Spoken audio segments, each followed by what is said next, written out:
Hi friends, എല്ലാവർക്കും നമസ്കാരം. എല്ലാവർക്കും എൻ്റെ ചാനലായ കുക്കിംഗ് അറ്റ് മൈ ഫ്ലവറിലേക്ക് സ്വാഗതം. ഇന്ന് ഞാനിവിടെ തയ്യാറാക്കാൻ പോകുന്നത് ഒരു കടലക്കറിയാണ്. നമുക്ക് പുട്ടിൻ്റെ കൂടെയും ചപ്പാത്തിയുടെയും ചോറിൻ്റെ കൂടെയൊക്കെ കഴിക്കാൻ പറ്റുന്ന വളരെ ടേസ്റ്റി ആയിട്ടുള്ളൊരു കറിയാണിത്. ഞാനിത് എൻ്റെ രീതിയിലാണ് ചെയ്യുന്നത്. നിങ്ങളിത് ട്രൈ ചെയ്ത് നോക്കണം.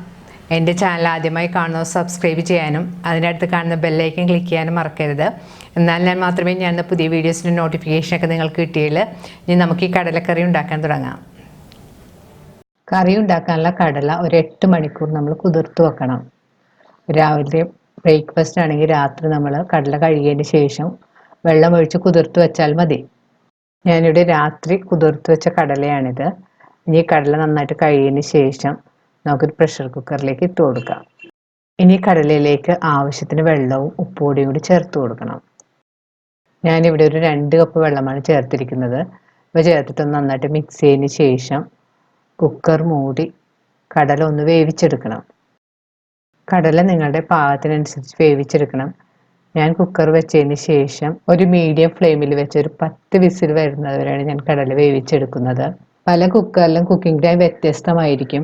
നമ്മുടെ കുക്കറിൻ്റെ പാകം നോക്കി കടല വേവിച്ചെടുക്കാൻ ശ്രദ്ധിക്കണം. ചില കുക്കറിൽ വിസിൽ വരാൻ കുറേ ടൈം പിടിക്കും. എൻ്റെ കുക്കറിലാണെങ്കിൽ വിസിൽ ഇങ്ങനെ പെട്ടെന്ന് വരും. അതുകൊണ്ടാണ് ഞാൻ 10 വിസിൽ എന്ന് പറഞ്ഞത്. ഇനി കടലക്ക് ആവശ്യമുള്ള മസാലകളാണിത്.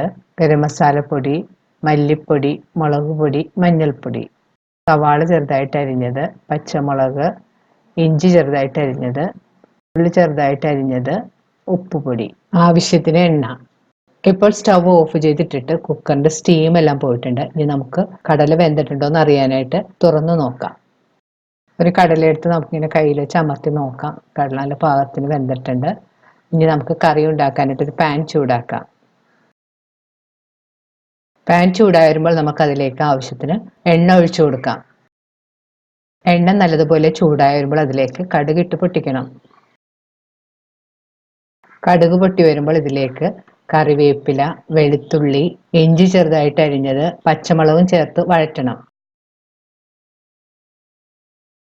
ഇവ ഒന്ന് മൂത്ത് വരുമ്പോൾ ഇതിലേക്ക് ചെറുതായിട്ട് അരിഞ്ഞു വെച്ചിരിക്കുന്ന സവാളയും കൂടെ ചേർത്ത് വീണ്ടും നന്നായിട്ട് വഴറ്റി കൊടുക്കണം. ഇപ്പോൾ സവാള ഒന്ന് സോഫ്റ്റായി കളറൊക്കെ മാറി തുടങ്ങിയിട്ടുണ്ട്. ഈ സമയത്ത് നമുക്ക് ഇതിലേക്ക് കറിപ്പൊടികൾ ചേർത്ത് കൊടുക്കാം. കറിപ്പൊടികൾ ചേർക്കുന്ന സമയത്ത് സ്റ്റവ് ഒരു ലോ ഫ്ലെയിമിൽ വെച്ചിട്ട് വേണം ചേർക്കാനായിട്ട്, അല്ലെങ്കിൽ പൊടികളൊക്കെ പെട്ടെന്ന് കരിഞ്ഞു പോകും. പൊടികൾ ചേർത്തിട്ട് ഒന്ന് നന്നായിട്ട് വഴറ്റി കൊടുക്കണം. ഈ പൊടികളുടെ പച്ചമണമൊക്കെ ഒന്ന് മാറുന്നത് വരെ 2 മിനിറ്റ് ലോ ഫ്ലെയിമിൽ വെച്ച് നന്നായിട്ട് വഴറ്റി കൊടുക്കണം. ഇപ്പോൾ പൊടികളൊക്കെ മൂത്ത് നല്ലൊരു മണം വന്നിട്ടുണ്ട്. ഇനി ഇതിലേക്ക് നമുക്ക് വേവിച്ച് വെച്ചിരിക്കുന്ന കടല ആ വെള്ളത്തോടുകൂടെ ചേർത്ത് കൊടുക്കാം. കടല ചേർത്തതിന് ശേഷം നന്നായിട്ട് സ്പൂൺ കൊണ്ട് മിക്സ് ചെയ്ത് യോജിപ്പിക്കണം. ഇപ്പോൾ കടല ചേർത്ത് കഴിഞ്ഞ് കറി നന്നായിട്ട് തിളച്ച് വന്നിട്ടുണ്ട്. ഇനി നമുക്ക് പാൻ മൂടി വെച്ച് കുറച്ച് സമയം കുക്ക് ചെയ്യാം.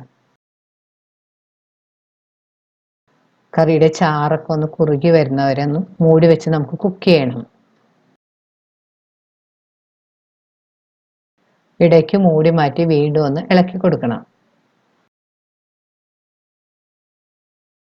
ഇപ്പോൾ കറി മൂടി വെച്ച് കുക്ക് ചെയ്യാൻ തുടങ്ങിയിട്ട് ഒരു 5-6 മിനിറ്റ് എല്ലാം കഴിഞ്ഞിട്ടുണ്ട്. നമുക്ക് തുറന്ന് നോക്കാം. കറി കുറച്ച് കുറുകി എണ്ണയൊക്കെ തെളിഞ്ഞ് വന്നിട്ടുണ്ട്. ഇനി കറിയിലേക്ക് 1/2 കപ്പ് തേങ്ങ കുറച്ച് വെള്ളം ഒഴിച്ച് നന്നായിട്ട് അരച്ചതാണിത്.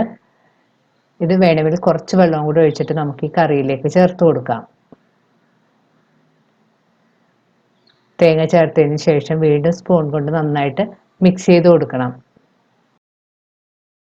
ഗ്രേവി വേണമെന്നുണ്ടെങ്കിൽ കുറച്ച് വെള്ളം കൂടെ വേണമെങ്കിൽ നമുക്ക് ചേർത്ത് കൊടുക്കാം. പിന്നെ എനിക്ക് തേങ്ങ അരച്ച് ചേർക്കാൻ ഇഷ്ടമില്ലെങ്കിൽ തേങ്ങാപ്പാൽ ചേർത്താൻ ഈ കറി ഉണ്ടാക്കാം.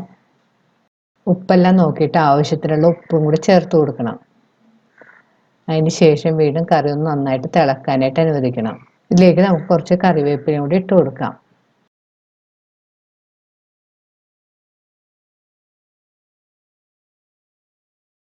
ഇപ്പോൾ അരപ്പ് ചേർത്തതിന് ശേഷം കറി കുറച്ച് തിളച്ച് കുറുകിയെല്ലാം വന്നിട്ടുണ്ട്.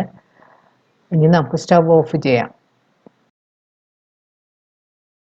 റെഡിയാക്കി വെച്ചിരിക്കുന്ന കറി നമുക്കൊരു സെർവിങ് ബൗളിലേക്ക് മാറ്റാം. ഈ കറി നമുക്ക് ചൂടോടുകൂടെ പുട്ട്, ഇടിയപ്പം, ചപ്പാത്തി, പൊറോട്ട ഇവയുടെ കൂടെയൊക്കെ കഴിക്കാൻ നല്ല കോമ്പിനേഷനാണ്.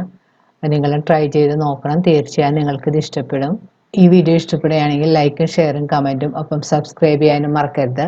വീണ്ടും ഇതുപോലുള്ള നല്ല റെസിപ്പിയുമായി നമുക്ക് കാണാം. Thank you.